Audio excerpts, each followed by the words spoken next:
Pain rewired brain. So we're going to look at what changes are caused within the brain as a result of pain and how this might impact on aggression or how it might present as aggression. So the paper that was used for quoting in some of the adverts and really forms the springboard for the series of talks is the Mills et al. Paper. It's a multi-center paper. It's 2020, sorry, this year's 2022. So only 2 years old, and it's a really, really important paper because it contains an awful lot of data. All of those authors you can see there were all involved in contributing cases to the paper. So there's a large number of cases and a lot of qualitative data as well as quantitative data. Now they showed in this paper, Pain and Problem Behaviours in Cats and Dogs, that the prevalence of pain in behavioural cases is anywhere between 28 and 82%. Now that sounds like a big range, and that's essentially because it was a multi-sector study. So although the range is very big, so it doesn't give you a percentage absolute, it does, however, add a lot of strength to the paper. So essentially what we can say as a result of this is that a large proportion of cases presented for behavioural difficulties have pain as a factor. And within the paper, they categorise pain in 4 different categories. So looking at pain as a direct influencer, an underpinner, exacerbating pre-existing conditions, and as an adjunctive effect, so changing the presentation of the behavioural case. And they concluded that we need to suspect pain first before we do any further case workup. Now, within this paper, they so here we've got represented 6 different establishments and the percentage of behavioural cases where painful condition was suspected. So there you can see the range that we were just talking about. And then just underneath that, you've got the list of conditions that were attributed to those cases. So the top conditions attributed to pain as an underlying factor were hip problems, spine problems, and stifle problems. Now, obviously, all of those are orthopedic problems. And so a really thorough orthopedic exam needs to be part of our case workup for behavioural cases. And I really do use the word needs rather than, you know, should or could. In terms of how many of these cases they managed to confirm pain as an underlying factor, as you might expect, not 100% of cases. These cases were referred to a clinical veterinary behaviourist having already seen a primary care physician who clearly hadn't picked up pain as one of the factors for the behavioural problems. So these are not cases where there are obvious signs of pain. So it's not surprising, therefore, that they can be very difficult to diagnose. What's interesting is that of those that were diagnosed definitively as having pain as an underlying factor rather than just suspiciously, it was actually physical exam and analgesia trial that were the most predominant methods for being able to confirm that.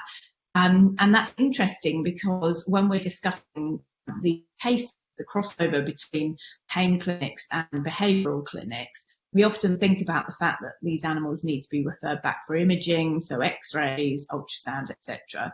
But actually a good thorough physical exam with an orthopaedic exam and a good pain exam, plus or minus an analgesia trial, may well be very successful with or without diagnostic imaging. And sometimes in these cases, what we're doing is diagnostic imaging to rule out certain conditions rather than necessarily to rule them in. It's also interesting that there were non-orthopedic presentations of pain. So you can see here for the institutions that the top diagnosis would be gastrointestinal. So that's certainly something to think about, and with regards to diet and also microbiome and conditions of the gastrointestinal tract that might interfere with those and have an effect on either pain processing or actually producing pain itself. And then you've got a range of other non-orthopedic conditions, from ocular conditions, neurological, hormonal, etc. So a clear indication that it's not just an orthopedic exam that we need to perform, it's also a full clinical examination. Again, bearing in mind that their primary physicians hadn't linked those conditions to their behavioural issues, and hence referral to a behavioural specialist without that within their history, or without that being flagged up to start with. And that's just an indication that it can be difficult to identify some of these problems because they're not necessarily obvious. Now, our plea is to help us shout about pain, because just looking at those two slides should be enough to kind of put the fear into all of us that actually we're probably overlooking an awful lot of pain when we look at our behavioural cases. And those behavioural cases, we don't perform a full pain exam and a full clinical exam with an orthopaedic exam, we're certainly missing a lot of important information and maybe missing the root cause of the behavioural condition in up to 80% of cases. So that's a big deal.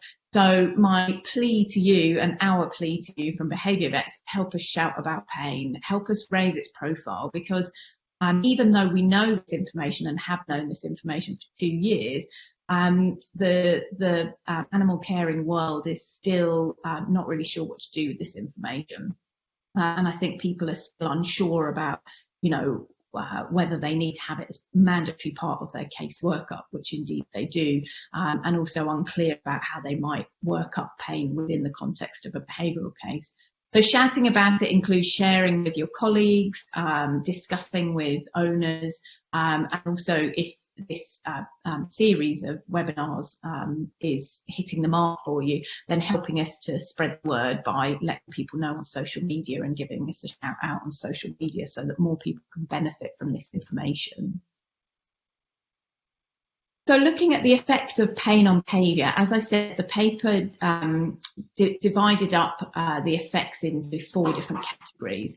So the direct effect is that of protecting the injury or disease. If we're thinking about aggression, that would be growling or snapping to try and create distance between you and whoever is trying to touch you, or may well disturb your come within your personal space and therefore disturb you physically. So that's quite logical. I think we all that makes sense to everybody. All owners can understand that a dog that has pain, a painful area, might protect it by directing growling or snapping or aggressive behaviour towards anyone who might come near them. This is similar to the human literature if we think about it in a slightly more abstract way and not necessarily relating to pain, but just thinking about aggressive displays. Within the human literature, it's known that the majority of knife crimes, defensive behaviour gone wrong. And the pain may or may not have clinical signs, and so that defensive behaviour gone wrong could well apply to our pain behaviour cases, in that the dog starts with a defensive motivation, but then it can go wrong and end up being an aggressive act or very aggressive act. Now, pain can also underpin behavioural conditions. So you could have the behavioural signs of pain being very subtle or even absent, so that you can't see obvious signs of pain, and yet pain is actually underpinning the expression of aggression. You could also have the pain being compensated for, so you still have the neurological changes within the brain that are associated with a painful condition, but because the pain is compensated for by changes in physiology that produce kind of natural endorphins and natural analgesic agents, you don't necessarily make the link between a painful condition and the aggression being exhibited. Or it could be thought that the pain could be identified but thought to be unrelated to the aggression.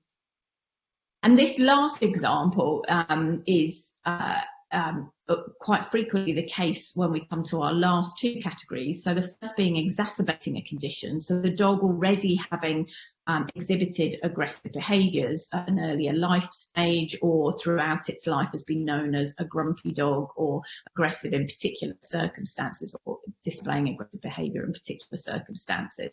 But then pain can exacerbate that. So you can get an increased behavioural expression of aggression, which seemingly comes out of nowhere. And actually in those cases, the pain doesn't have to be very marked in order to exacerbate the condition. So the pain may be so subtle that actually you don't see any other changes associated with it, like obvious lameness or obvious guarding of a particular body area. And obviously, with pain, you can get changes in emotional stability leading to irritability. So you can also get aggression displayed that is not associated with protecting an area, and so therefore is only exacerbating pre-existing aggression, and again can be very difficult to tie down to pain. You also can see increased stress reactivity and decreased resilience in pain cases, particularly chronic pain cases, and obviously those can lead to an exacerbation of pre-existing aggression or aggressive behaviours. The last category that they identified was the adjunctive effect. So this is where you see pain producing behavioural changes that are an adjunct to pre-existing behavioural problems. So you may have unrelated pre-existing behavioural problems such as separation anxiety, for instance, but then pain can add to those and change the behavioural presentation of those underlying behaviour issues and add an adjunctive effect. So may well be adding into pre-existing aggression, anxiety-related behaviours, or adjunctive effect of aggression on top of other pre-existing behavioural abnormalities. So these may well be cases that are already known to have already been referred to veterinary behaviourists, for instance, and already worked up for behavioural conditions, but are then developing aggressive behaviours on top of that. And this can sometimes be a shift in coping style. So Koolhaas et al. Have a series of papers on coping styles, looking at coping styles under health and disease. And shifts in coping styles can occur when there are disease present, like pain. So you get a shift from maybe the usual coping style is to retreat, and the shift in coping style as a result of pain might be to shift towards an aggressive, active coping style. Aggression would be considered an active coping style because it uses a lot of energy and involves actions, motor actions as well as emotional actions. And with the adjunctive effects, you also get this effect of changing in emotional processing, increased stress reactivity and decreased resilience that can lead to these adjunctive effects. Now, if we simplify that model in some ways and just look at two major ways of thinking about the interaction of pain and aggression in behaviour cases, you've got the first, which is the obvious one, the direct, which causes an increase in defensive behaviour to protect an area. And this usually involves conscious thought, so it's a cognitive process. And it's usually relative to the now, i.e. the behaviour is related to the pain condition as the animal is now. But of course, you can also have indirect effects of pain on aggression, so causes changes in the nervous system structure and function, which can then lead to emotional instability, for instance. So that's where we see irritability, changes in mood, so seeing aggressive behaviours as a mood rather than as an emotion, so as a background baseline for the way that the animal reacts to certain situations or reacts to change in the environment. And increased stress reactivity, so where before there would be a kind of high threshold for stress reactivity, pain actually reduces that threshold for stress reactivity. So you get an increase in adrenaline, an increase in cortisol, and an increase in activation of the HPA axis, which is the hypothalamic pituitary adrenal axis, those parts of the brain and the body that bring about that cascade in adrenaline and cortisol. And obviously that's directly related to aggression. So those changes in stress reactivity are more likely to lead to aggressive responses. And as we've said already, a shift in coping style potentially. So again, just looking at the way the dog is managing its environment, and although it may look like it's a sudden onset aggression, that could actually just be a shift in the way that the dog or animal is coping with its surroundings. Now, the thing about indirect effects of pain on aggression is that they may or they may not be relevant to the now. So they could be related to pain that the animal is experiencing right now, and just be to do with the changes in the nervous system structure and function that go along with that pain.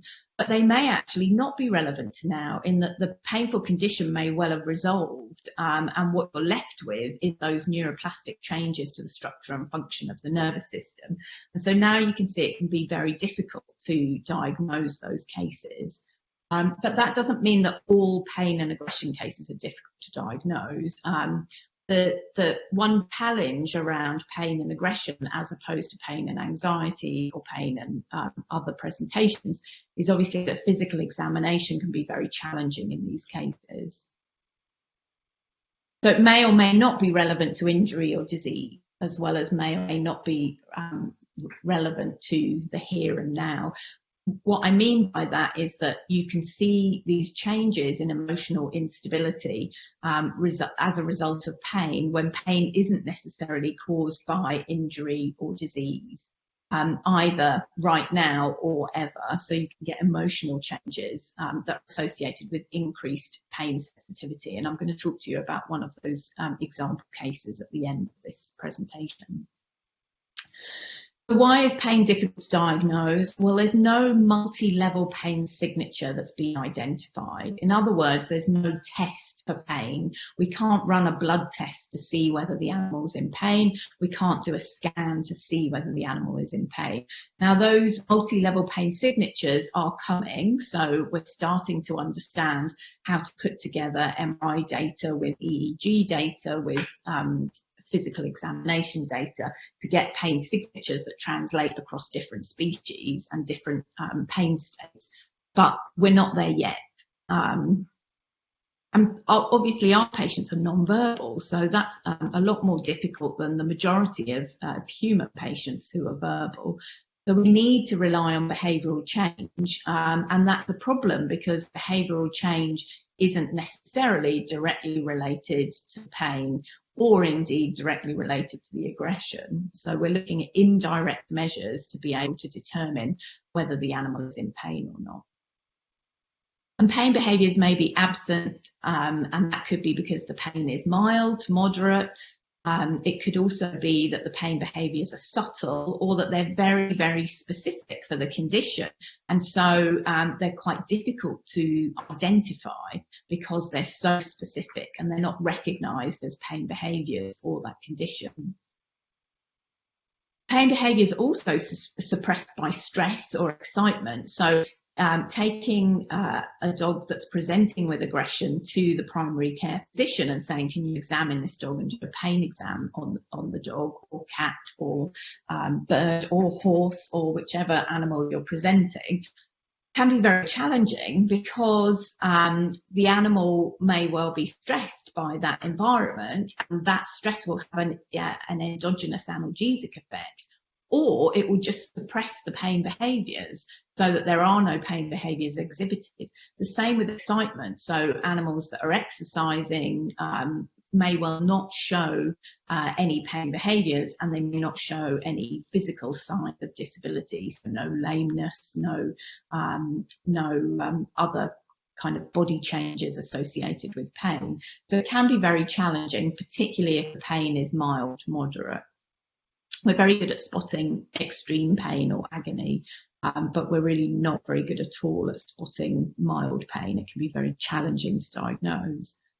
But also the condition may wax and wane or be context specific. So the aggression associated with pain may actually only be displayed in certain contexts, even though pain is at the root of it, and the pain is not context specific. The pain is there all of the time, but you can get this overlap of context specific exhibition of behaviour with the painful condition, and also because the exhibiting the aggressive behaviours may wax and wane, but also the painful condition may wax and wane. So good days and bad days, good months and bad months, And that can be a real challenge to be able to identify, because obviously when the pain is bad, then the expression of aggression may well be more intense, but then your physical exam is going to be more challenging. And diagnostics may or may not be useful. Sometimes they're not as useful as we might think. And those of you that are clinicians amongst us will know this very well, but a lot of owners don't necessarily understand this. That diagnostics, as in diagnostic imaging, is really important in these cases where we suspect that we may have a painful condition. But of course, sometimes they don't show us anything useful. It gives us a clue because they look perfectly normal. And that can be for a variety of reasons. For instance, with joints that are painful, often it's not visible on X-ray because it's not bony changes that are painful, it's changes in the ligaments and muscles, etc. So you actually need physical exam to be able to diagnose those, and that can be obviously difficult because it requires a lot of time. The other thing about taking animals to the vet for pain exams is that you can't do a full pain exam in a 10-minute or 15-minute consultation. So you really do need, a good hour to be able to do a full pain exam with an orthopedic exam and take a full history, etc. And often the vet appointments are not set up that way. So there can be a real challenge for veterinary clinicians, and that's why you sometimes therefore end up with those cases going to a behaviourist or a trainer or a veterinary behaviourist for second opinions and workups. So that's why they end up getting through to you guys. As we said, a detailed thorough pain exam can be challenging in aggression cases particularly. And also there are different types of pain, so not all pain presents in the same way, and there are different levels of pain, but also different types of pain, and so the physical exam that we do needs to account for those. So pain profiles, let's have a look at different types of pain and pain profiles. So pain is not binary, so you're not either in pain or not in pain, it's much more complex than that.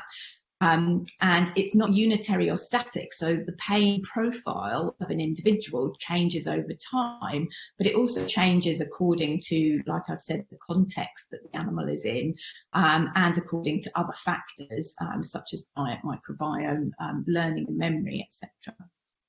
Now, of the three broad categories of pain, we've got nociceptive pain, which is straightforward pain as a result of a stimulus. You've got inflammatory pain, which is pain produced by inflammation. So that may not be from an external stimulus, that could be from a disease state. But there are also some changes in cognition and emotionality that involve changes in inflammatory cytokines. So they can lead to changes in pain processing, even without an external painful event or stimulus. And then we've got neuropathic pain, which is pain that sits within the nervous system. So where we've got an abnormality of the nervous system, we can have pain produced. And that can be a challenge to diagnose just because there's no other disease present. And so it can be very difficult to be able to locate where the pain's coming from. We've got different pain states as well. So the two pain states that I want to talk about today, one is allodynia and one is hypersensitivity. In actual fact, to make it easier for everybody, these two categories have been kind of merged into one more recently. But essentially, allodynia is that previously non-painful stimuli are now painful. So that's where you might have a graze on your skin, and just gently caressing the graze is painful, whereas usually a gentle caress would be felt as something pleasurable. So that's allodynia, and you can, it's logical to think about the graze example for why allodynia develops, and it's because what you don't want is any further trauma to the grazed area, and so the creation of allodynia means that you're much less likely to accidentally traumatize that area again, because it's so painful even with very light touch that you're going to react very quickly if anything touches it and therefore protect the area. And hypersensitivity is very similar in that painful stimuli are now experienced as being even more painful. So pinching yourself, pinching your arm, for instance, is a painful stimuli. If you're hypersensitive, that would be very, very painful, and the pain may well last longer than you would anticipate that it should. Because of the difficulty in being able to distinguish these two, particularly in non-verbal patients, they've been morphed into one diagnosis of hypersensitivity. But we still use the terms interchangeably. So here you can see a graph that shows us, let me just use my arrow, you've got pain intensity increasing on the y-axis and stimulus intensity increasing on the x-axis. So as we see stimulus intensity increasing, so this might be, if we're doing research, this might be a pinch or a poke with a sharp implement, for instance. And as the stimulus intensity increases, we see that the pain intensity increases. This is not rocket science. We know that this is the case. And at some point for that stimulus, the pain intensity will plateau off. So this is normal pain. There's a threshold associated with normal pain. So if you've got a sharp stimulus like a sharp implement, you can put the sharp implement against your skin, and to start with it won't be perceived as painful. It will just be recognized as a stimulus touching your skin. But once you reach a certain stimulus intensity, then the threshold is reached for pain, and then you perceive that stimulus as painful. Now with allodynia and hypersensitivity or hyperalgesia, you can use all of these terms interchangeably. What happens is you're detecting that same stimulus as painful much, much earlier. So when the touch from the stimulus is much lighter, and you would usually just be recognized that you've been touched by the stimulus, now if you've got allodynia or hypersensitivity, the threshold has been reached much more quickly, and so this is therefore painful. And you can sometimes see that in hypersensitivity, you do get an increased intensity with that painful stimulus as well. Now, these are both types of pain states that are associated with central sensitization. So that's a sensitization of your nervous system to any painful stimuli, whether that's external or internal, to do with disease state changes such as cancer, etc. And these central sensitizations are protective because your nervous system needs to be wound up in order to be hypervigilant for any stimuli so that it protects the body more, because now you've got a pathological condition that's giving rise to pain. And the central sensitization is kind of enduring increased responsiveness of the nociceptors, which are the pain receptors, in the central nervous system to either normal or subthreshold stimuli. So this becomes a kind of chronic condition, this hypersensitivity condition, and potentially therefore becomes maladaptive. So what happens is initially this chronic condition of central sensitization or hypersensitivity a purpose, because it's making sure that the body becomes hypervigilant for any stimulus that might further damage any of the tissues. However, it becomes enduring and then becomes maladaptive. So we end up with a maladaptive pain state where actually the original insult has been healed or has adapted in some way, molded, fibrosed, whatever that process is, depending on what the original painful stimulus was. So that painful stimulus has gone, but we've now got a maladaptive state where the body continues to recognize a pain state, even though there's nothing actually causing it. We also have neuropathic pain to consider, which, as I said, was the pain associated with problems with the nervous system. And neuropathic pain is easy to think about in terms of pain caused by a lesion of a nerve. So if you get damage to a nerve, you can have neuropathic pain. But what we sometimes forget is that also changes to the somatosensory nervous system, which could be changes within the brain, also can cause neuropathic pain conditions. So let's have a look at the brain and the pain network. We don't really call it a pain pathway anymore because it's now known that multiple different brain areas are involved. So there's no simple pathway. There's lots of shuttling of information to and from different brain areas, and the network response is what actually is important. So we've got the periaqueductal grey area, which is an area of the brain that's really involved in arousal, but also attention. And that's key in the pain network, because obviously pain is a really, really important signal that needs to be prioritised by the brain. You've got the thalamus, which is in the centre of the brain and is really central to all sensory processing. So what the thalamus does is integrate pain signals with all of the other sensory information. And that's important because you can get gating in the thalamus, where the thalamus essentially decides which signals will be sent to the higher brain centres to be consciously recognised and which signals will actually be blocked. So although the body is receiving those signals and processing those signals, you don't ever, or the animal doesn't ever become conscious of those signals. So the thalamus is really important for that gating and that integration of pain signals. You've got the insula, which is a small part of the brain, but incredibly important for pain processing. And it's really important for the integration of cognitive information. So what are we thinking about the pain that we're in? What are we deciding about the pain that we're in? And you've got the somatosensory cortices, the cingulate cortex, the motor cortex. All of these are involved in sensory discrimination, so deciding what sort of pain it is, putting that pain in the context of what we can see and hear and what we already know about the world around us. And that helps us to decide how harmful the pain might be, and therefore how we need to react and how well we need to prioritise that pain.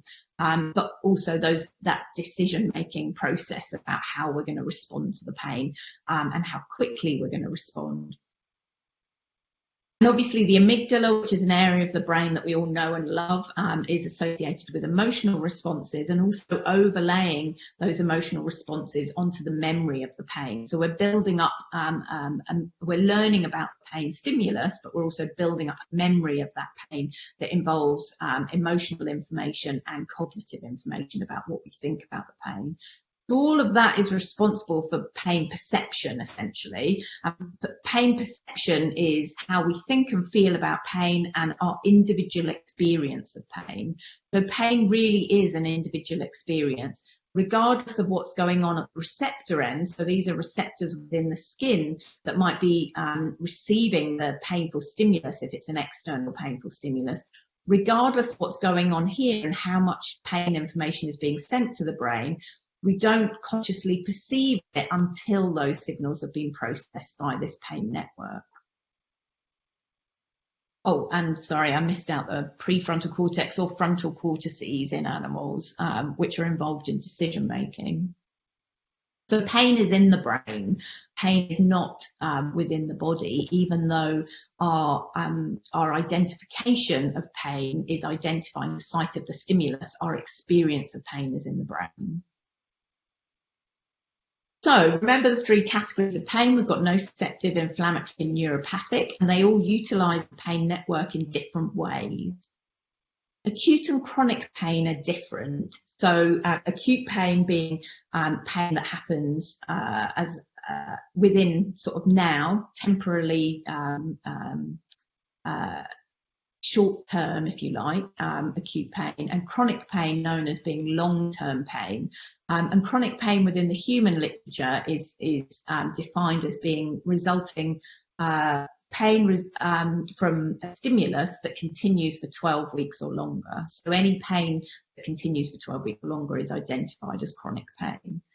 Now, within the veterinary literature, we are starting to categorise pain in terms of adaptive pain and maladaptive pain. I don't usually use those terms.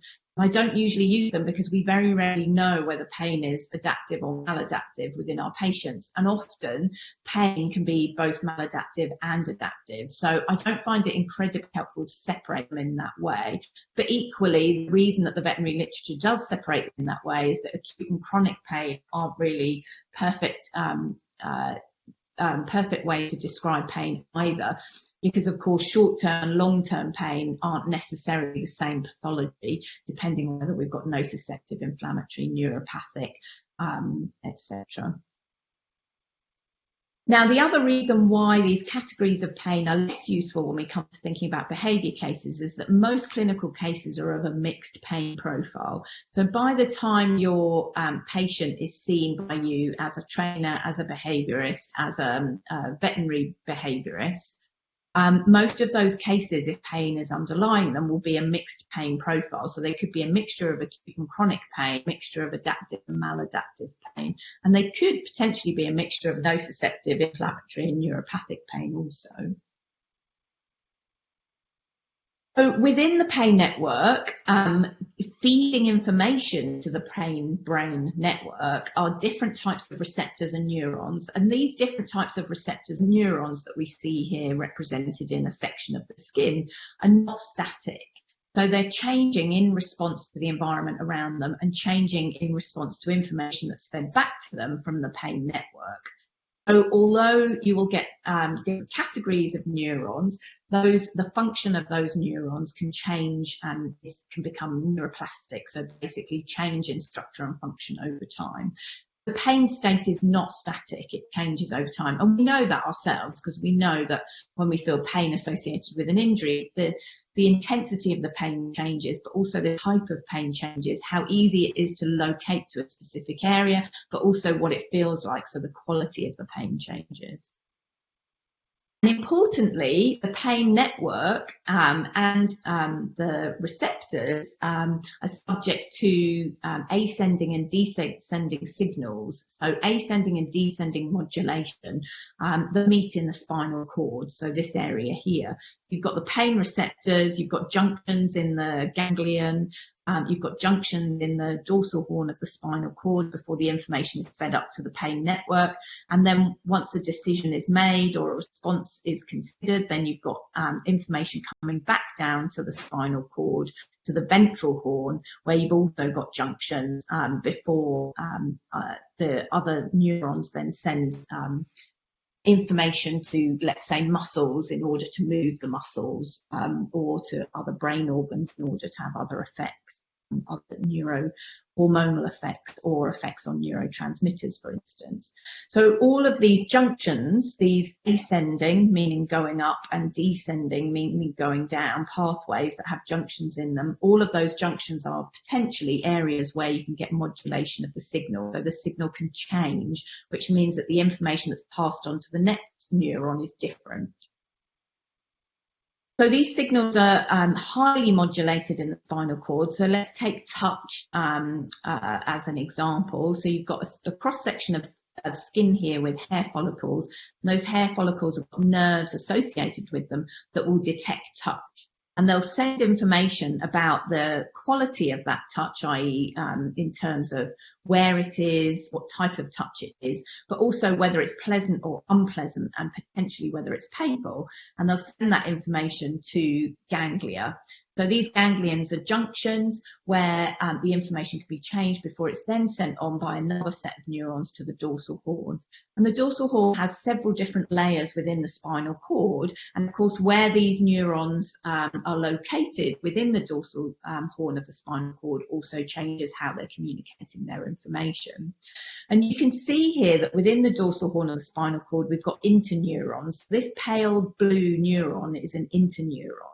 And this interneuron is affected by, it connects neurons, so it connects the neurons that are coming into the dorsal horn of the spinal cord with neurons that are then leaving the dorsal horn of the spinal cord. And these neuromodulators that are around the interconnecting neurons, the interneurons, neuromodulators such as serotonin, oxytocin, dopamine and noradrenaline will modulate that signal. So there's a lot of modulation.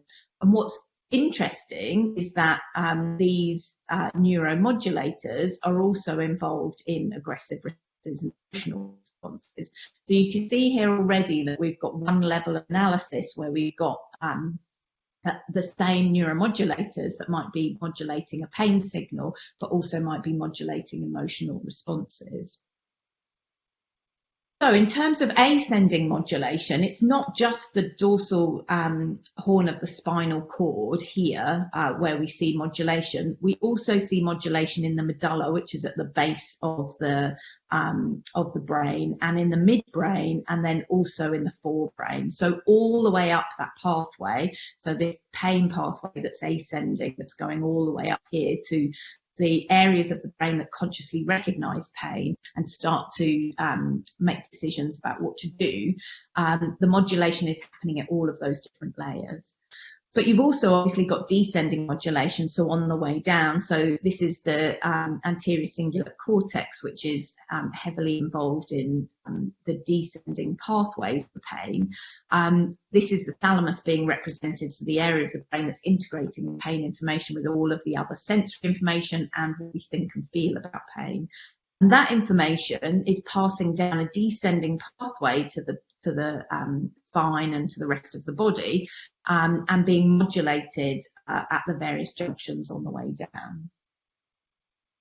So this is how thoughts and feelings and memories are overlaid on information about touch and pain. And this is important when we're thinking about aggressive responses, because the pain, the intense pain may well have passed, or the painful condition itself may have passed. But what we've created is a memory here of the painful condition, how we think about it, how we feel about it, and importantly, from a behavioural point of view, what we associate with it. So you can get triggers such as a hand coming near that area of my body might trigger an aggressive response, when in actual fact that area of my body is no longer painful, but that memory is laid down there and you're getting almost a reflexive response to that. So pain perception is not just about the location, the direction, the intensity and the duration of pain. Obviously that is very important and important complex information that the body and the brain need to be able to perceive and process.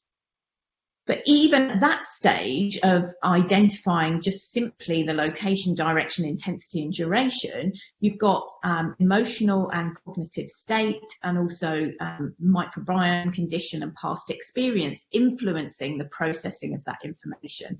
So the information isn't cleanly passed all the way to the brain. It's being overlaid with all of that extra information. And that's why pain is such an individual experience, and that's why you get emotional responses without necessarily being related directly to an intensely painful condition right now, and therefore presenting as a behavioural case. So you've got integration with all of the other sensory information as well. First secret word is VINE. Now moving on to brain regions important for aggression, and this is where we start to see some overlap and we're bringing pain and aggression together. So this is the diagram of our pain network, so all of the different brain areas that are involved in pain processing. And this is a diagram, this is a rodent brain, so this is a human brain, this is a rodent brain, but they're just examples, and the areas of the brain are similar, but this is why they're different shapes, for instance. They're both in the same orientation, so the front of the brain here is here, and the back of the brain is here, front of the brain here, back of the brain here. You can tell it's the back of the brain because you've got the cerebellum there, which looks like a piece of broccoli or cauliflower. Now, this diagram is from Koolhaas, Spear and Coppins and Ballwalder 2010.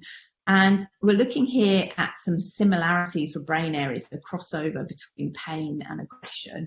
And we've got here the prefrontal cortex or frontal cortices and the amygdala, and then areas in the middle that are involved in striatum, caudate, involved in modulation. So just these three brain areas, the frontal cortices, the amygdala and the caudate and striatum, heavily involved in regions for expression of aggression, so heavily active when aggression is exhibited, but also, interestingly, heavily involved in pain processing. So you see here the prefrontal cortex, the amygdala, and then you've got some areas associated with the caudate and the caudate areas and striatum.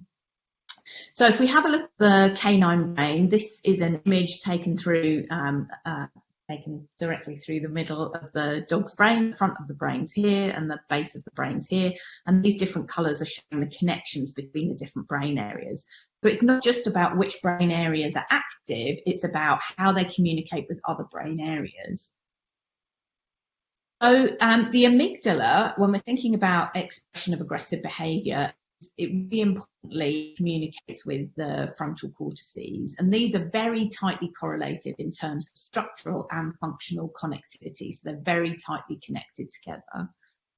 The frontal cortices decide what action is going to be taken as a result of the amygdala processing something and essentially the information that it's delivering to the frontal cortices being perceived as something that requires an aggressive action. So this cycle here that we see, this perception action cycle, is that what's important about this, in order to make sure that aggression is both appropriate and proportional, which may well be in a pain case, it might be entirely appropriate that the animal acts aggressively in order to protect itself, and it may well be entirely proportional to the amount of pain that the animal's in. But aggression can also be exhibited in pain cases where it's not necessarily appropriate because there's no pain lasting there, the pain is already gone, or it's not proportional in that you get an aggressive response when in actual fact the pain is relatively mild, for instance. But what's really key to the processing of aggressive behaviour is this perception action cycle and the synchrony with which these brain areas are active. So how well they communicate together and how well that communication is coupled together. So we call it coupling when they're very well in sync. Now, the striatum and caudate areas over here are involved in modulation of that signal. So the frontal cortices might decide that an aggressive response is needed, but the striatum is key for being able to ensure that that aggressive response is proportional. So how aggressive should the aggressive response be? So any abnormalities in this cycle, this amygdala frontal cortex cycle, or any abnormalities in this modulation that's conducted by the striatum and the caudate areas are going to interfere with the expression of aggression. Of course, this cycling, this coupling between the frontal cortices and the amygdala is not linear or unitary, which means that it can be very easily disrupted by other conditions and influencing factors, such as pain. So just keep in mind the coupling here that's needed between the frontal cortices and the amygdala, and the modulation that's needed by the striatum in order to ensure that the aggressive response is both appropriate and proportional. And now we'll think about the effect that pain has on those pathways. So pain decreases the coupling of brain areas, and it does this through a variety of different mechanisms, but one of them is a decrease in melatonin. And melatonin is really interesting for pain processing because decreases in melatonin decrease coupling between brain areas, therefore meaning that you're more likely to get a less appropriate response, so an aggressive response where an aggressive response maybe wasn't the most appropriate response, or you're more likely to get disruption in the decision-making process about the appropriateness of a response. But melatonin is also itself a painkiller. So pain decreases melatonin, but melatonin is also an analgesic, and so you end up with this vicious cycle where you get a decrease in melatonin because you've got pain. Because you've got a decrease in melatonin, you therefore experience pain as more intense. Pain also leads to a decrease in tryptophan or serotonin, and the reason that microbiome is interesting in the area of behaviour and pain is that pain can reduce tryptophan.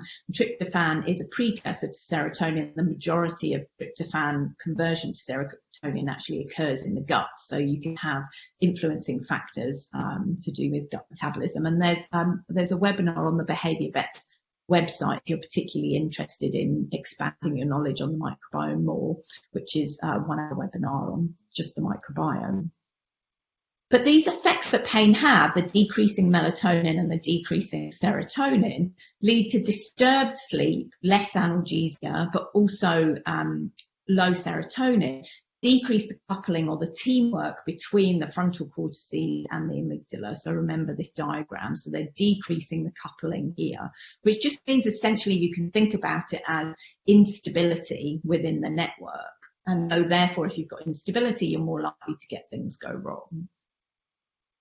What pain also does is it decreases tryptophan and serotonin, but it increases inflammatory cytokines. And depending on which type of pain it is, it may well have different effects on inflammatory cytokines and may well produce more or less inflammatory cytokines. But all pain is associated with some level of inflammatory cytokines, even that where inflammation is necessarily the cause of the pain. And what this does, those serotonin inflammatory cytokines, they alter the modulation by the striatum. So they alter the signal modulation. So even if you've got perfect coupling, which of course you're unlikely to have in a painful condition, but even if you have, your modulation of that signal is not going to be normal. So you're still going to impact on the behavioural expression associated with pain.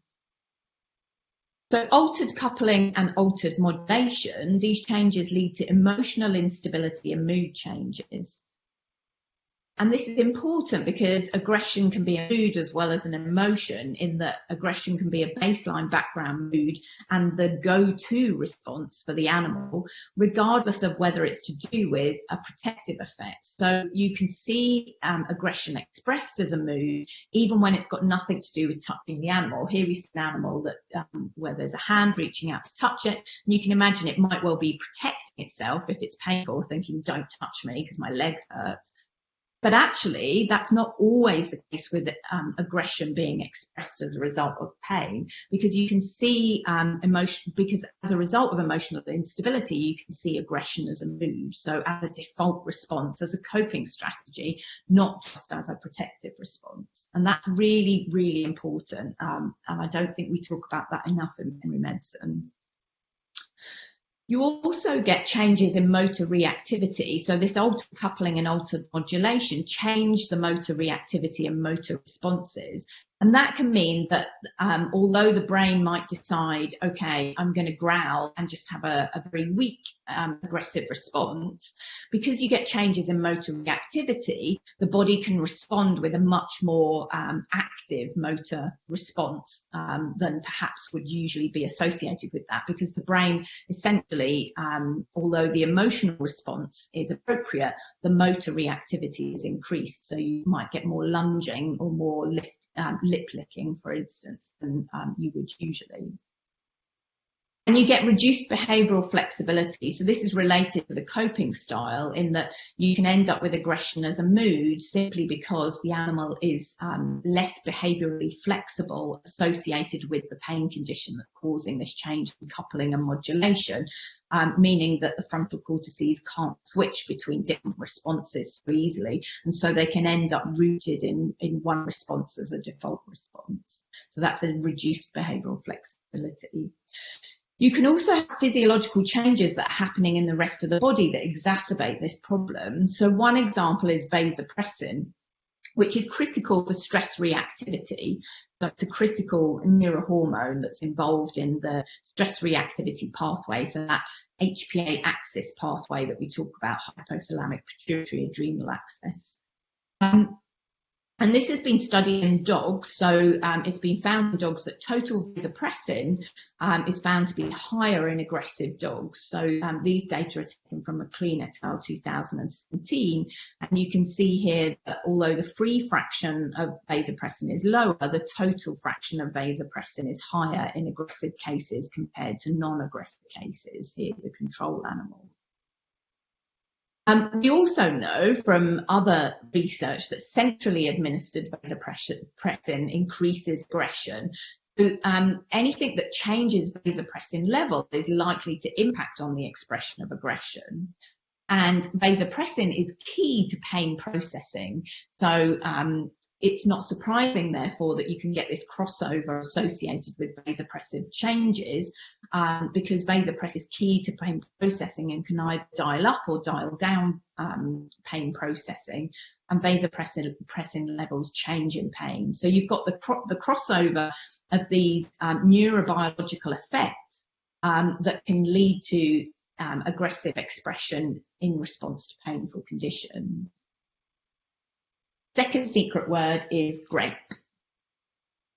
Okay, now that's all very well, but is that really rewiring the brain? Because that is, after all, the title of our book today. Wait, Kathy, hang on. You said the secret word so fast. Oh, sorry. The secret word is grape. Grape. Okay, great. Thanks. All right, go ahead. So what you can get with altered coupling and modulation is resulting neuroplastic change, and that's where the nervous system actually changes in its function but also its structure, and those neuroplastic changes can be long lasting and essentially are what we refer to when we're referring to rewiring of the brain. And these neuroplastic changes can involve altering of the genetic code. So they alter the gene expression. They might not alter the DNA, so might not alter the genetic makeup of the individual, but they change the genetic expression within the individual. And so that can lead to changes in genetic expression that promote aggressive responses, for instance, or allow aggression to be exhibited in more situations. And other structural changes that are occurring within the nervous system, and we'll look at these now.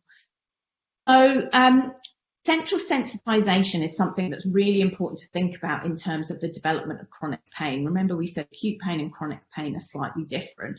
So what we're going to talk about now are some of the changes that happen with chronic pain, and it'll help you understand how those changes are not so easy to reverse once the chronic pain has gone. But also, if the animal is suffering with chronic pain, you can get those brain changes if the chronic pain isn't so severe as to cause obvious signs of pain, or if there are no obvious signs of pain, you still get the brain changes associated with the chronic pain that can then lead to kind of changes in mood and emotion and the way that the brain is wired, essentially. So the first thing we're going to look at is expansion and shifts of cortical representations. So those of you who are familiar with the homunculus, if you're not, then just Google homunculus and Wikipedia will walk you through it. But this is a diagram of the homunculus, which is basically showing you sensory areas of the brain and how large they are according to how sensitive they are. So in the human, for instance, we've got very sensitive lips, and so they cover a large part of the cortex in terms of the size of the cortex that represents the lips is very large. And obviously for humans, we use our hands for fine motor control and for a lot of activities, and so our hands are represented along this large area of cortex here. But you've got other areas that are not so well represented, so your feet and legs, for instance. Obviously you can still feel them and still feel sensations associated with them, but they're not, they don't take up as much of the cortex in terms of the size of the cortex. So if you think of the cortex as a map, essentially, of your body, what happens in chronic pain is that the area that's painful, you get an increase in the size of the cortex that represents that area. So let's say in this homunculus, if you had an injury to the foot, now the foot would actually take up much more of the cortical representation. So it would take up a much larger surface area, and all of the other body parts would be squashed into this smaller area of cortex. So you get an over-representation of that area. And that's how essentially your body becomes hypersensitive to touch in that area, to changes in that area, and you spend more attention on that area. So you get an expansion of shifts in cortical representations, but those are structural changes in the way that your cortex is representing your body. Now you also get alterations in grey matter volume. So the areas of grey matter are changing in volume. So the structures of them are changing, and essentially you're growing grey matter areas associated with pain. And here these data are structural data, just looking at the changes involved in chronic pain conditions and areas that have increased in their size within the brain. So the brain is no longer the same shape and makeup. And if you look here, these data are taken from May 2011, as in not the month May, but the author May. And this is the percentage of grey matter decrease in chronic pain. And you can see that some of these areas are having a huge decrease in the size of the area. So some areas are increasing in size and some areas are decreasing. And by quite some, so the cingulate cortex decreasing by 23%, that's a quarter, decreasing by a quarter. So these are large shifts in structure. These are not microstructural adjustments that are being made in the state of chronic pain. You also get altered resting state and pain evoked functional connectivity. So we can see here some functional maps. These data are taken from Ploner et al. 2009. These are human data looking at which areas are functionally connected in the pain state. So all of these areas that are lit up are all lighting up at exactly the same time in response to exactly the same pain stimulus, and so therefore are functionally connected. That's never happened before, sorry. They're functionally connected, so they may not be directly structurally connected in a network, but the network is functionally connected because it's active at the same time. And pain actually changes the functional connectivity, so it changes the way that the brain communicates. Different brain areas are communicating to each other. Now, you get altered glial activity, so it's not all about the nervous system. Glial cells are important for the nervous system, but they're not neurons. They actually bathe the nervous system and provide them with information. You can see here this figure that's taken from Milligan and Watkins 2009 that shows this is a nerve ending and this is another nerve that's going to receive the information from the first nerve, so that you've got a whole variety of neurotransmitters crossing over this cleft to be able to supply this nerve with information. And these glial cells surround the synapse and provide additional information and additional changes in cytokines, chemicals, and communication molecules. And here what we're looking at is a change from glial activation from a pro-inflammatory situation to an anti-inflammatory situation. So you can see here that in the anti-inflammatory situation, the glial cells are very quiet. There's not much activity going on, not much shuttling of receptors, not much movement of various different transmitters of information. Whereas in the pro-inflammatory state, these glial cells become very active. And I should say the point about rewiring is that they remain active even when the painful condition or the inflammatory condition has gone. Now, you also get impaired descending inhibitory control. So remember this diagram from before where we said you've got a whole load of modulation happening as the information is descending from the higher parts of the brain back down through to the spinal cord and to the body.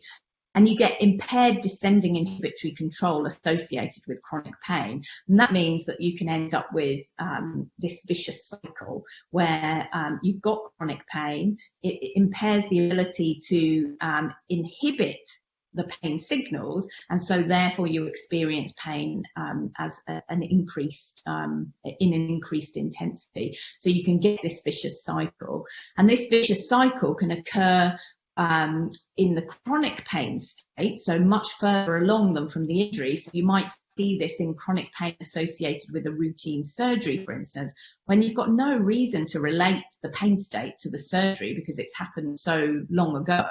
And what you might now be seeing is aggressive responses associated with that, simply because you've got impaired descending inhibitory control and you've got this wind up of chronic pain. And I should say for chronic pain, we're not very good at diagnosing that in animals either.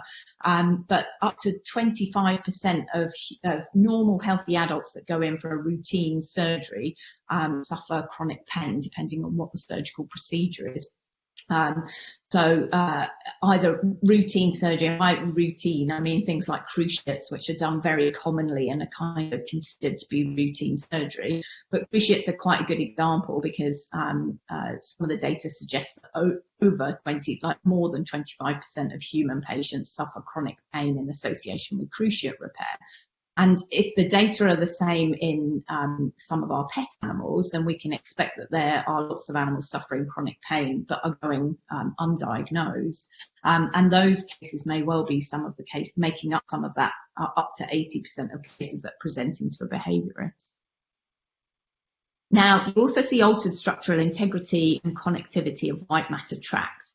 The white matter tracts are those nerves that connect different brain areas, and you can see a map here of the human brain and some of the major white matter tracts.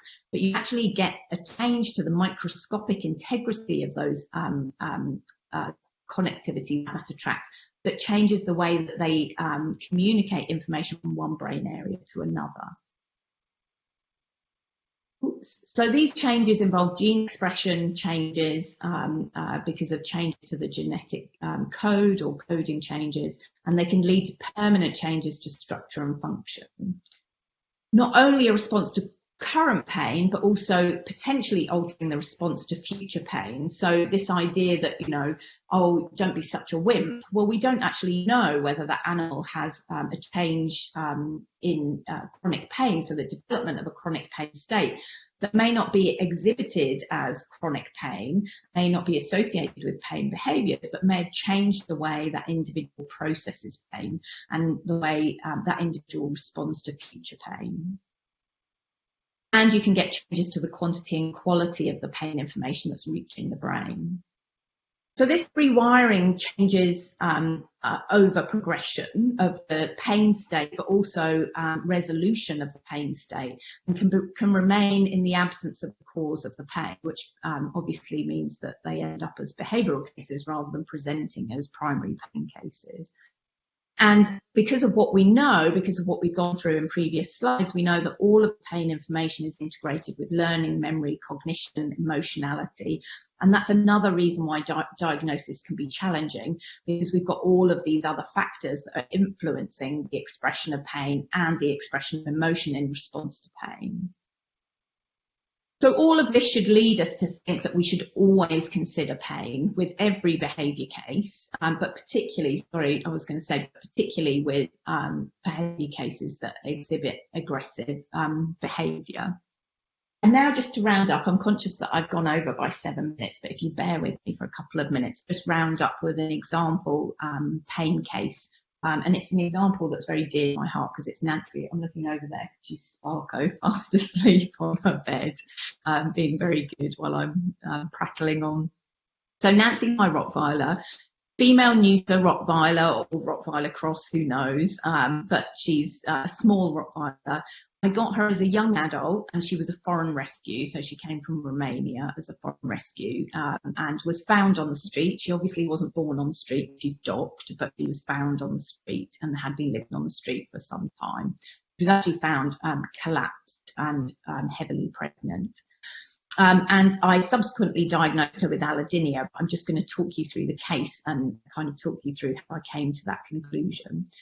So she had intermittent hypersensitivity to touch. And when I say hypersensitivity to touch, in the early days, her responses to touch, even light touch, that shouldn't be painful, would exhibit vocalization, so screaming as if in pain, and genuinely, very convincingly in pain, that vocalization response that is a painful response.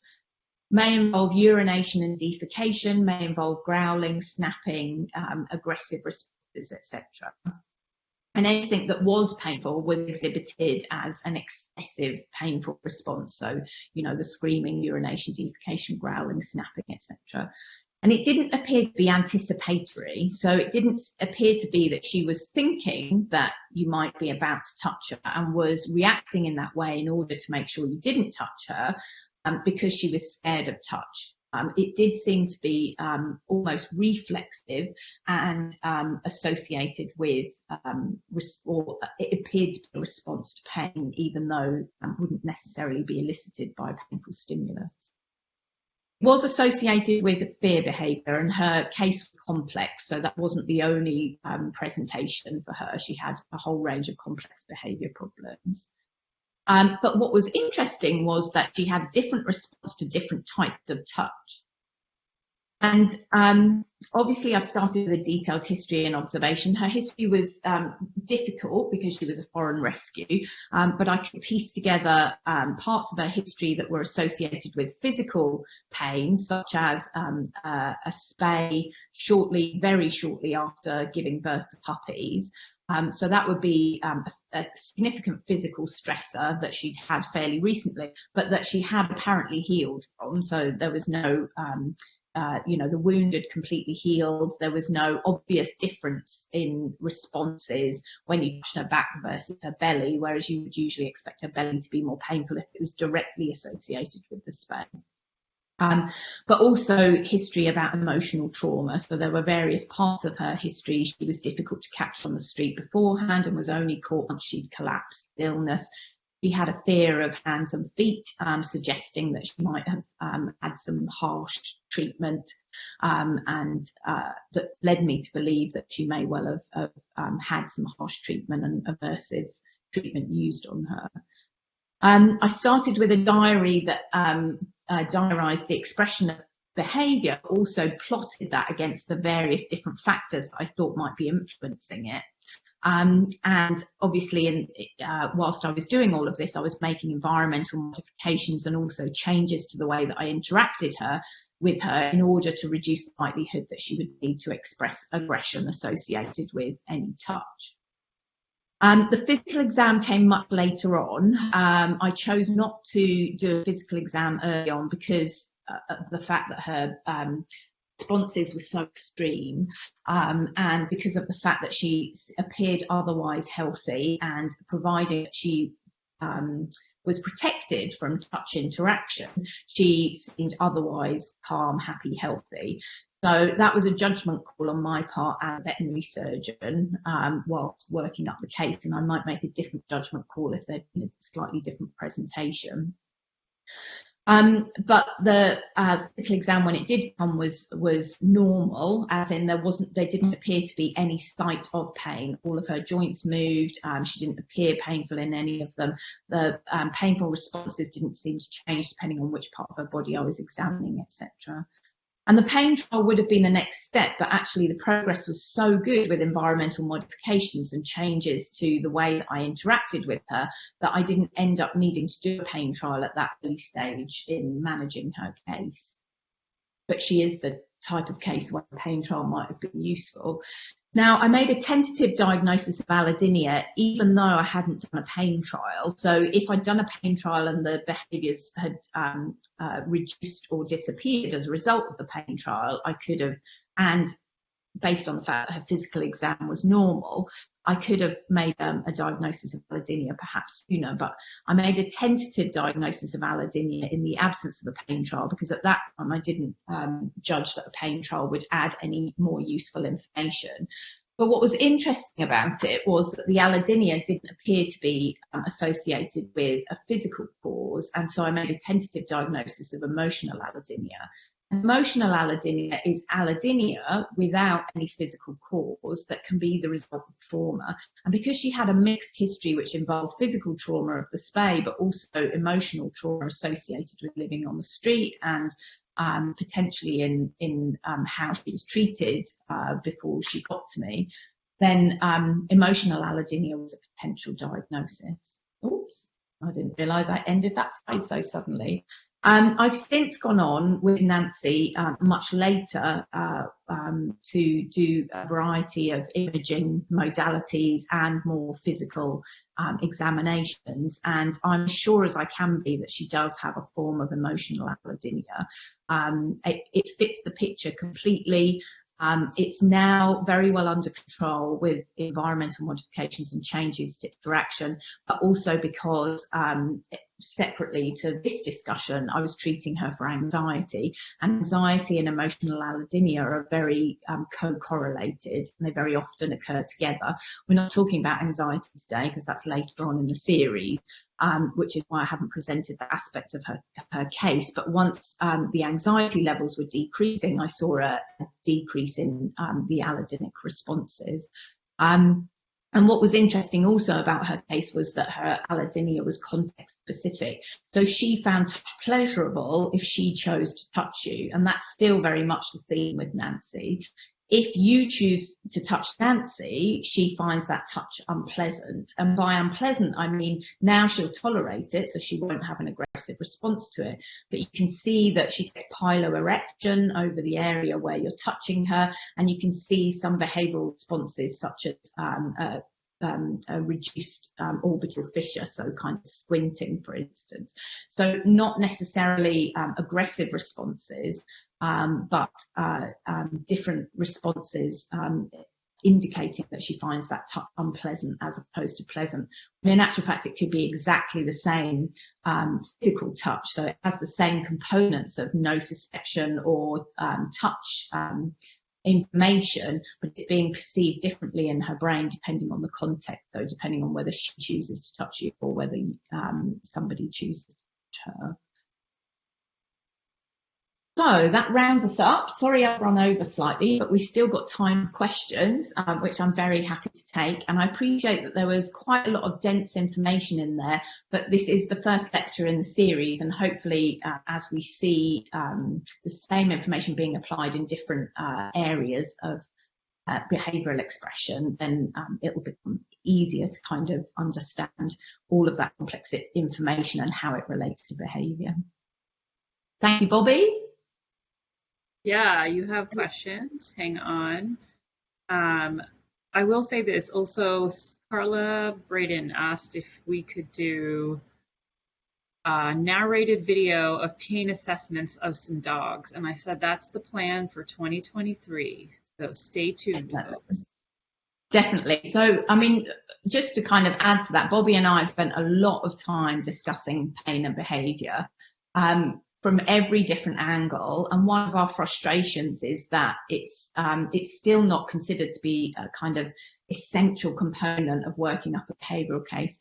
So we thought that probably the best way to introduce the topic was to talk about, how it relates to behaviour and why it might not present as obvious pain. It might not present as lameness, or it might not present as, a tumour or something. It might be much more subtle, so that we get people on board with the idea that they need to be doing pain exams, and then bringing in some information in 2023. We're going to do some structured courses around pain exam and full orthopaedic exam, etc. And then also looking at how we structure a case workup for pain. So yeah, really, really important part of making sure that we can deliver what we need to deliver to the community. Okay.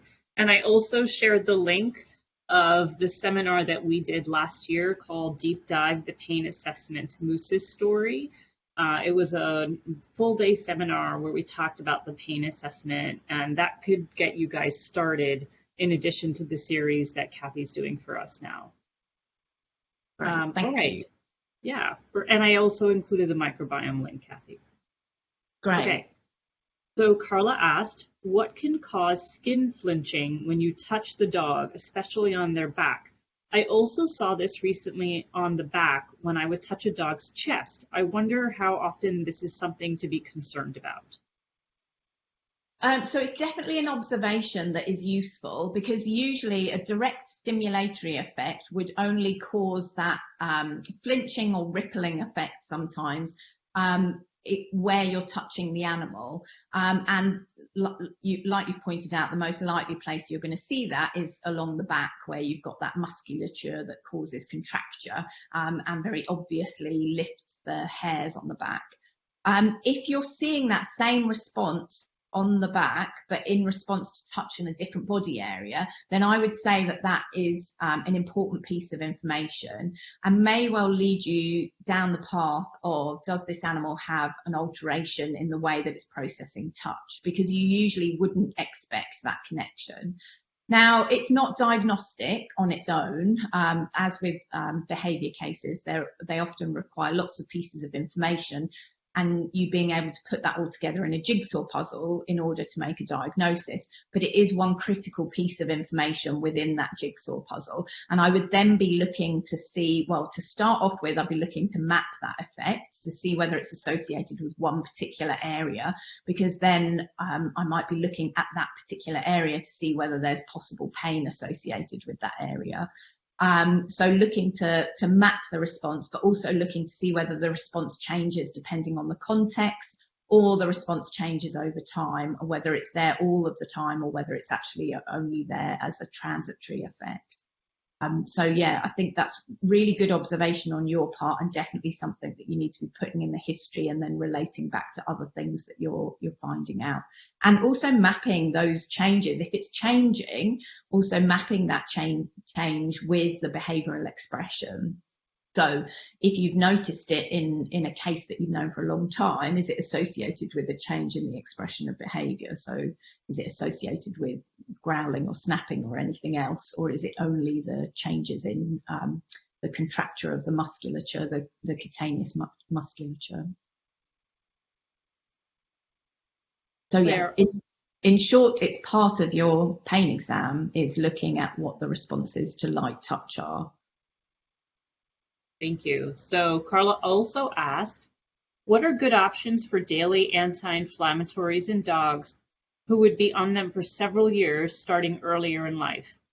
I think meloxicam, I think I'm saying that right, upsets pretty many dogs' stomachs. In my own dog, and hold on, there might be a word missing. Meloxicam. In her own dog, she either has to, her dog can be in pain from his shoulders, or he can have an upset stomach. So that's kind of the options that she has. Yeah, so that can be challenging, and that's not something we've gone into in this webinar because the treatment of pain is complex as well. Meloxicam is an anti-inflammatory, so a non-steroidal anti-inflammatory drug, and for animals that exhibit pain associated with inflammation, then it's a really good analgesic agent, and it's usually our first line analgesic agent. But as you pointed out, particularly if animals are diagnosed with pain early in life, they may need to be on that drug for a long period of time. And if they've got gastrointestinal problems, then that drug can exacerbate those gastrointestinal problems. And that's because it works by essentially inhibiting prostaglandins, and prostaglandins are really essential for good gut health. So then it is worth looking at alternative anti-inflammatory products, and rather than give you a kind of summary of those, because it's slightly outside of what we're talking about today, I would point you towards the CAM page, so Canine Arthritis Management, which is a Facebook page run by Hannah Capon, and she also has website, Instagram, all of that. But if you look up Canine Arthritis Management, they have an enormous amount of free resource about analgesia, and they'll go through, this question comes up a lot on their page, and they've got whole webinars that are devoted to answering just this question and looking at supplements versus other drugs versus environmental changes that you can make to reduce inflammation, etc.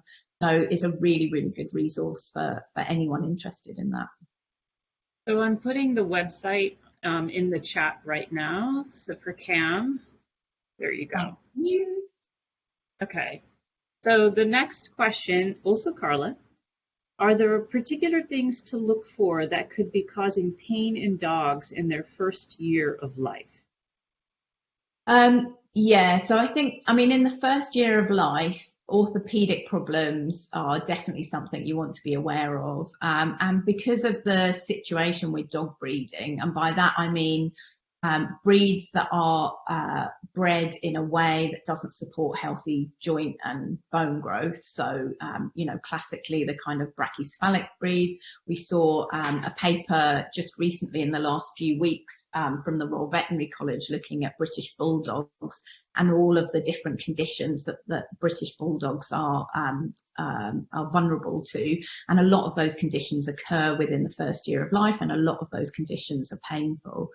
Apart from the kind of more obvious, if you like, orthopedic conditions, joint problems, joint strains, don't forget that within the first year of life, if you've got a painful condition, imaging may not be, is very, very unlikely to be useful in terms of X-ray imaging, etc. Other types of imaging might well be more useful, particularly MRI imaging. But even so, you're only looking at structure there, and you're not looking at musculature. And within the first year of life, if you've got problems with conformation that's causing pain, that pain will be coming from the muscle and the ligaments. So you're not going to diagnose that on imaging, you're going to diagnose that on a careful clinical examination, looking for those subtle behavioural changes associated with examination. So yeah, there are lots of conditions within the first year of life that are orthopedic related. And then you can also get other conditions that may be causing pain within the first year of life. And there are kind of a variety of those conditions, congenital abnormalities, for instance. But if we stick to conditions that might cause neuropathic pain, then spinal stenosis is one to be aware of. I mean, even in dogs under 1 year old, you can get things like disc protrusions, etc. So you can get diseases that you would normally associate with older age in younger dogs. Because they have a genetic component or because of conformational abnormalities. But things like spinal stenosis, where you get a narrowing of the bony casing around the spinal cord, can be exhibited within the first year of life and can be quite difficult to diagnose on an orthopedic exam, because of course you can move all the joints, but the behavioural expression of pain will just be related to general kind of manipulation of the spine. It can be difficult sometimes to locate it to a specific point.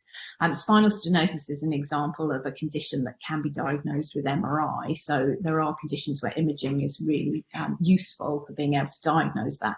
And spinal stenosis is an example of a pain condition where you'll have inflammation, but you'll also have neuropathic pain, and you also have chronic pain depending on how long it's been going on for. So yes, pain is definitely something we should be considering in young dogs. Yeah, I think that's also sometimes why primary care physicians can be kind of stumped, because in a young dog you wouldn't normally expect them to have arthritic change, for instance, or pain associated with their joints, and yet a lot of these dogs are presenting with pain associated with the joints, either within the joint or actually within the soft tissue surrounding the joint, or soft tissues elsewhere. So they might be compensating for pain somewhere to do with poor conformation meaning body shape, so to do with poor conformation, but the compensation itself is straining muscles, because those muscles wouldn't usually be used that extensively, but they're having to be used all of the time in order to compensate for the painful area. And that's where you can get conditions like referred pain. So you get a painful response to a particular area, but it doesn't seem to be associated with any abnormality in that area. But it may well be referred simply because of that compensatory process. Okay, next question. Recently I saw, it's an anonymous person, recently I saw something about hair whorls indicating pain. Is that a valid way to identify pain? Yeah, it's really interesting. So you'll see a lot of this discussion on a Facebook page called ACE Connections, ACE Connections. And the ACE Connections page, which is run by a lovely lady, Sarah Fisher, is predominantly about observing without physical examination dogs for signs of pain. So looking for really subtle behavioural signs of pain, but also looking for physical indicators of pain. And what they talk about a lot is hair whorls, so changes in coat quality, coat colour, but particularly coat direction over areas of pain. And this has validity. So the simplest way to think about it is that if you've got inflammation that's underlying the skin, that will change the position of the hair follicles, because of course it's going to change the shape of the skin underneath it. But equally, if you've got changes in muscle tension because you're compensating for pain or because you're responding to pain, you're also potentially going to change the direction of the hair, because you've got decreased size of parts of the muscles are decreasing in size, so they're changing, they're kind of squashing parts of the skin and elongating other parts of the skin. So you're getting these whorls set up where the skin is elongated and squashed. So that's the physical effect that's leading to those whorls. So if you've got coat changes in a dog, again, it's not in and of itself a definitive diagnosis, but it increases suspicion that there might be something going on in that area. And usually it would be overlaying an area where there's tension, so muscle tension, or inflammation or response to pain. So yeah, it's another important part of a pain examination it's difficult for you to do if you're seeing the dog for the first time, because of course you don't know whether those coat whorls were there before or not. But it is something to talk to the owners about, and it's definitely something to be watching for as you see conditions progressing. And if owners present saying, I've noticed that they're, you know, that you've got these striations, or if you notice those striations in the coat, you can say, were they there before? Have you got any pictures of the dog when it was younger, etc.? I'm referring to dogs, but the same thing applies to other species. In terms of coat whorls, you don't see those so obvious in animals with much thinner, tougher skin. So horses and cattle, for instance, you won't necessarily see coat whorls, just because the skin isn't as elastic and cushioned, so it doesn't change shape as easily in response to the factors that I was talking about. All right, next question. How likely is retification of pain-mediated neuroplastic chain? Are there any common factors influencing this? What was the word, Bobby? I might need to read it. You can stop sharing and then you should be able to see. Okay. Retification of pain-mediated neuroplastic change. Stop screen share. Okay. So you should see the question. If you don't, I can put it in the main chat.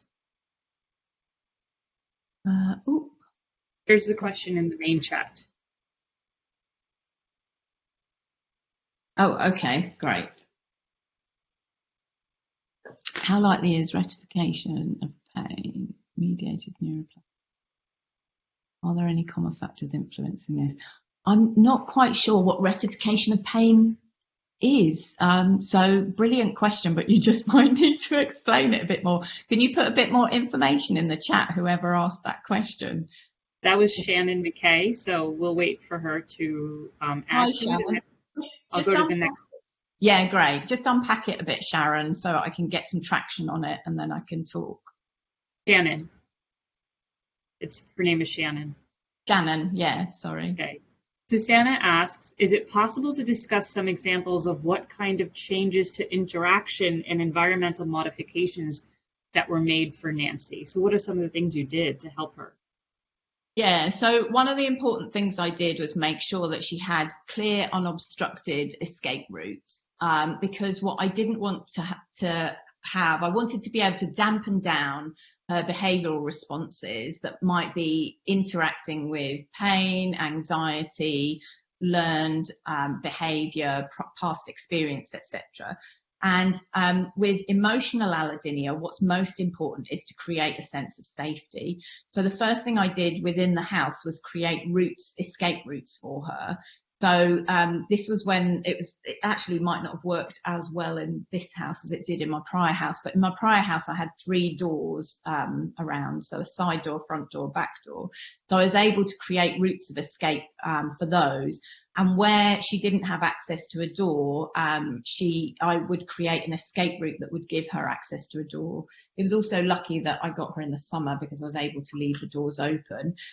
She had such extreme behaviour that meant that though the fact that it was summer and I had 3 doors meant that I could create those pathways for her, and that meant that I could keep her in the house. Her behavioural responses were so extreme that I think if that hadn't been possible, I might have started with her actually shut off in an area of the house, just simply so that I could control her environment and control what did or didn't come within her personal space much more effectively.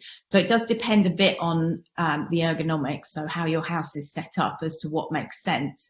And sometimes with these dogs, if they have really intense behavioural expressions, you do need to restrict their environment just so that you've got absolute control over it. And then you can very slowly reduce the restrictions as they learn coping strategies, but also learn escape pathways. The other important thing is that I changed the way I interacted with her, because obviously, usually I would interact with a dog in a very tactile fashion. I say obviously, it's obvious for me, but other people may not. But I am a very tactile person. I would usually interact with my dogs in a very tactile manner. And obviously I stopped that straight away. and started to use touch in a diagnostic fashion. So where she was asking for touch, I would be looking to see which parts of her body she was presenting. And then when she was being touched, I would be looking to see what sort of responses I got to different types of touch. So by doing that, I was building up the results of a physical examination, but not doing it in one sitting in 15 minutes, but doing it over many days and weeks, being able to gather that information about what types of touch she likes. So she still doesn't like her fur being rubbed the wrong way. That type of touch is still perceived as her, well, I say it's perceived as her as painful. She responds to it as if it's perceived as painful. She has what I would expect to be a behavioural response associated with pain with that type of touch. So I obviously don't do that anymore. And also context was a big thing for her. So whilst she was building trust with me quite quickly, she wasn't building trust with strangers, obviously, and she still has a different response to touch from strangers than she does to touch from me. So now she's progressed to the extent where she can cope with unexpected touch from me. So if I accidentally bump into her, she can cope with that. Whereas accidental bumping into by a stranger still elicits vocalization and sometimes urination and defecation. So yeah, it's about gathering data and then looking at what environmental changes you can make. The other important thing is surface underfoot with emotional allodynia or any allodynia. You want the dog to be perfectly confident in its foot placement, because it needs to have maximum control over what comes in contact with its skin. So putting down rugs is another way of being able to reduce anxiety, but also create safety, a sense of safety. Okay, so the next question, are there any breeds prone to allodynia? We don't know is the short answer. I'm not sure whether we will know because it's a condition that is, emotional allodynia as a result of trauma, or allodynia resulting from physical, like long-lasting allodynia resulting from physical insult like surgery, because we're quite bad at diagnosing it. So it's going to be a long time before we could start to look at whether we've got breed predispositions for those conditions. You might anticipate that the more touch-sensitive breeds would be more likely to have allodynic conditions, but as far as I know, nobody's specifically looked into that. Okay. Are there any studies that would give general vets a better reason to try a pain medication trial for behavior issues? Yeah, so the details within the Mills paper, so that paper that I talked about right at the beginning, Mills 2020, it's a really good read. It's written in really plain English, so it's not complicated, and it's really super relevant information for every behavior case. I mean, even, but not just about aggressive behavior, but obviously all sorts of behavioral presentations. And it's got some really detailed case studies in it where they go into a lot of background detail and a lot of diagnostic and treatment detail about the cases. So I can highly recommend reading that several times. I read it every now and again just because there's so much really good information in there. And it's really powerful. It packs a punch. So definitely that paper, I would wave that at anyone. All right. Next question. This is something that I'm interested in. Is there any way to assess for headaches in dogs? And I would say the way that I know is that they're pressing their head against something, but is there any other way that isn't as obvious as pressing their head? It is really tricky. So there are a variety of different things that might increase your suspicion of headache. Head pressing is quite a pathognomonic sign of head pain, but of course not all head pain leads to head pressing. So that's not ideal in terms of diagnosis. So diagnosis of headache can be really tricky, and diagnosis of headache in a non-verbal human is really tricky for exactly the same reason. You can sometimes get increased sensitivity to touch around the head and neck area. So usually the head and neck, not just the head if it's headache. And you can sometimes get increase in muscle tone in the neck and the shoulders associated with headache. So if you've got increased muscle tone on examination in the shoulders and the neck, but you don't have any other obvious cause, that might mean that headache is on your list of suspicions. If you've also got head pressing in combination with that, then that's a really good indicator. If you also have hypersensitivity to touch of the head area as opposed to any other area of the body, then that might increase your suspicion of headache. But some of the other signs can be much more generalized. So just generalized pain responses like withdrawal, for instance, with headache. Headaches usually withdraw. Light sensitivity and possibly hearing sensitivity or noise sensitivity, but certainly light sensitivity has been associated with headaches in humans. And in quite a lot of different headache presentations, you'll get light sensitivity and changes to visual perception. So that's also something to consider with animals, is light sensitivity. But yeah, headaches are a challenge. Next question. Could a supplement like melatonin or tryptophan help with pain? So yes, melatonin is actually used as a treatment for some chronic pain conditions in humans. We don't have very good data about its use for animal species. Having said that, we've got preclinical data showing its effect in rodent species, for instance, and the preclinical data then led to it being used in humans.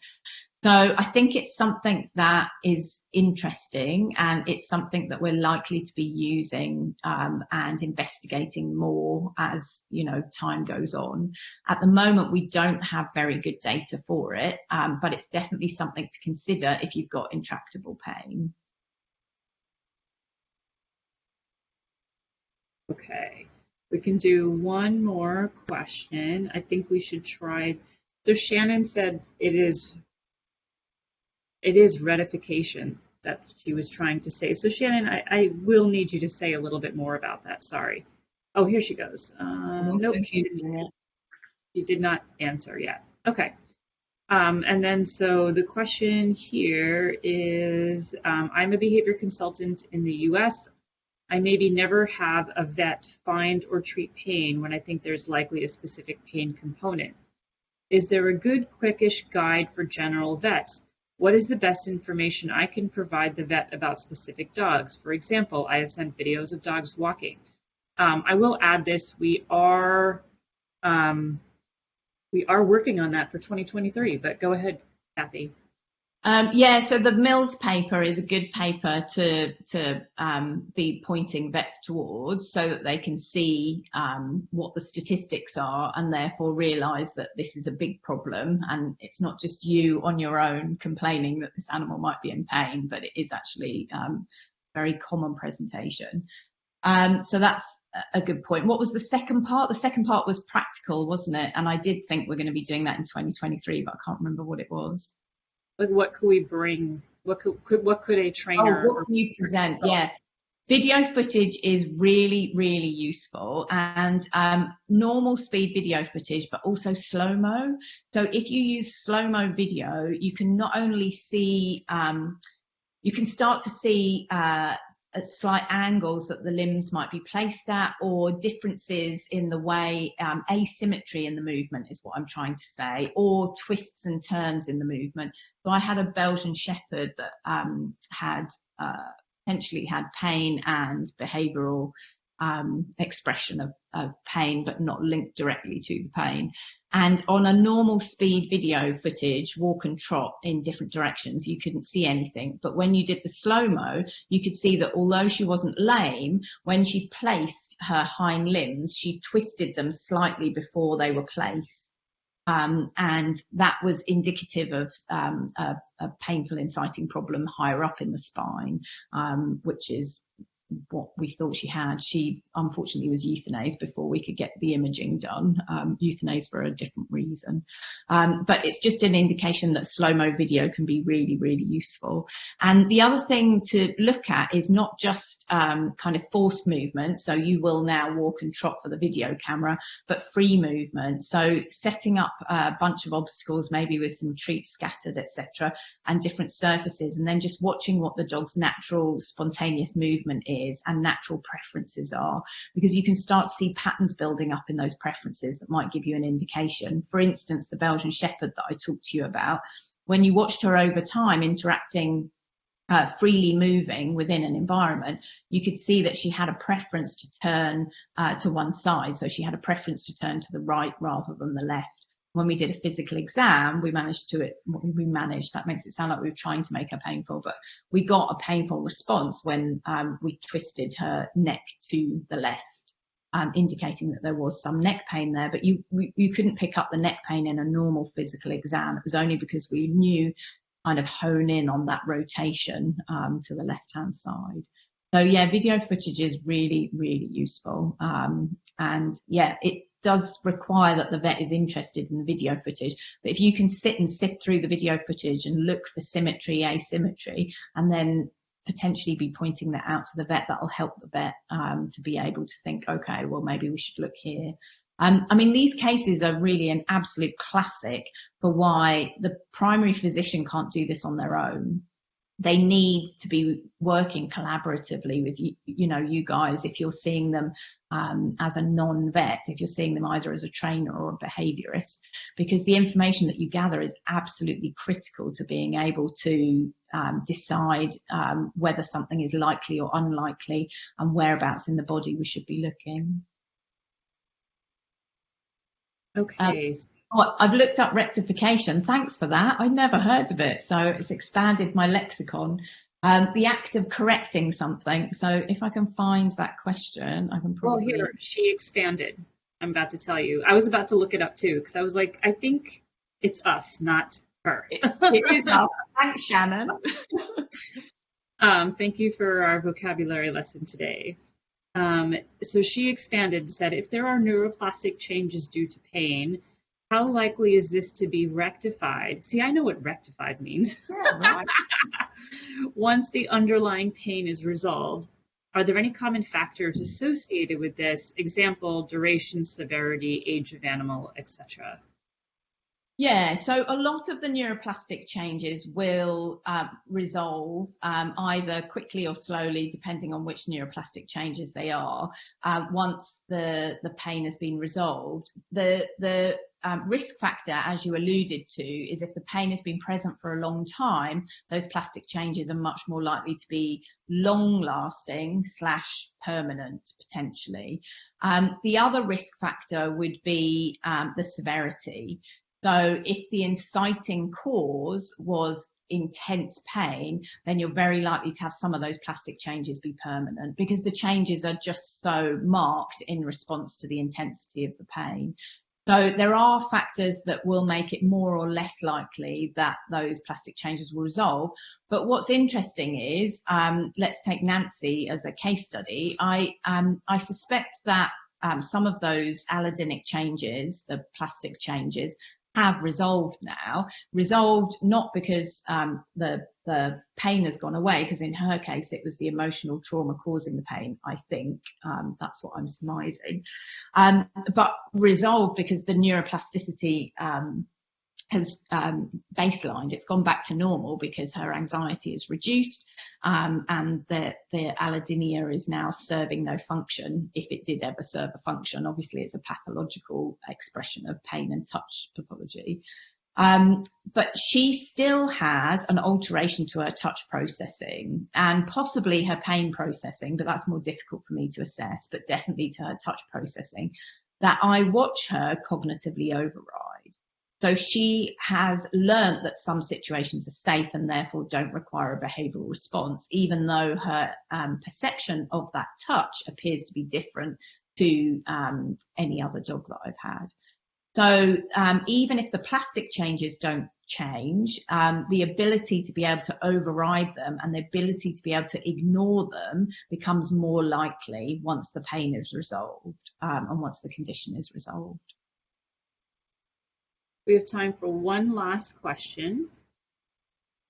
Following the Daniel Mills paper, are vets in the UK gaining a greater understanding of how pain may affect behavior? Traditionally, it seems that vets tend to be reluctant to work with a trainer to fully investigate how pain may be affecting. Hang on, let me. Yeah, sometimes this is what happens when you have dogs at home. It's all good. Thank you. What happens when you have husbands and dogs at home? Because husband just decided to knock on the window to talk to me, and dog decided that he was a threat. All right, Nance. Oopsies. Well, see, there you go, Nancy. Well done. Yeah, what were we talking about? Just remind me. Someone had asked, following the Daniel Mills paper. Oh, yes. Yeah. Yeah, of it. So yes is the short answer, and definitely the work of Canine Arthritis Management has helped in that respect, in that they're raising the profile of pain and behaviour, and not everything that they do is relevant to the conversation that we're having, where patients are presented for behavioural problems, but we're then subsequently finding out they're in pain. But they are covering some of that content and getting that message across to vets. And the Daniel Mills paper, it's only been out for 2 years, which in the veterinary literature world is actually not that long. And it needs to kind of circulate, and it needs to be talked about, you know, at conferences and also in side conversations, etc. So I think that impact of the paper will continue to grow. And obviously, I also understand what you're saying about vets seem to be reluctant to work with trainers and behaviourists to work up these cases. And that's something that Bobby and I have identified and talked about for quite a while. So I hope that the journey that we're on, beginning with this series in the Pain Talk, will help to bridge that gap and help to provide a structure but for collaboration, because I think that's what's missing. I think often the vets don't really have a structure for collaboration, so they don't really know like what information to ask from a trainer or behaviourist, and they also feel you know, I've only got 10 minutes to examine and the dog appears normal or the cat appears normal, I can't see any signs of pain and seems perfectly healthy, and I've done all the usual tests like x-rays and bloods. So we need to be able to give them that structure so that they can work collaboratively together with the trainers, with the behaviourists, who, for whatever reason, seem to be much more receptive to this information. Thank you so much. I think we got to all the questions. Right. We will be diving in deeper as we continue in this series. Your friends, please tell your friends and colleagues, other professionals that you know, that this is such an important series. They can still sign up and get the recording for this first one and join us live, or get the recording for the others in the series. We will be back. Yeah, it's so important. This is like yeah, no, it's just like, this is not even just the tip of the iceberg. This is like the snowflake on the tip of the iceberg of a conversation that we're having right now. And this webinar series, if your vet's on here, tell other vets, because this webinar series is all the information that I wish I'd been taught at vet school, but that I had to work out for myself after vet school. It's all the information that we really need to be able to understand what might be going on in the dog, so that we're not just defaulting to what we're taught to do, which is, if the physical exam is normal, assume that there's nothing wrong with the animal. If the diagnostics are normal, assume there's nothing wrong with the animal. So if your vet's on this call, persuade your colleagues to get excited about this information. Show them the Mills paper, show them the link to the webinar series. And if you're non-vets, but you know friendly vets, then point them to this resource. I think this is the only way that we're going to really be able to bridge that gap, and we need to bridge that gap for the sake of all the animals. Well, it's the same for trainers. I didn't know any of this. This isn't taught. Yeah. This isn't taught in most programs that teach you how to become a trainer or a behavior consultant, you learn this along the way. And so what we're working on at Behavior Vets is getting this information out there so that you don't have to spend, like I've been doing this 20 years. I have learned more about pain in the last 4 years that I've been at Behavior Vets and the way that it can show up behaviorally that I've never known before, right? And that's because I'm working alongside veterinary behaviorists. So I think we all need it. Definitely. And All right, thanks, guys. everyone. Great questions, by the way. Thank you. Yeah. See you next weekend. Same time, same channel. Bye. Bye, everybody.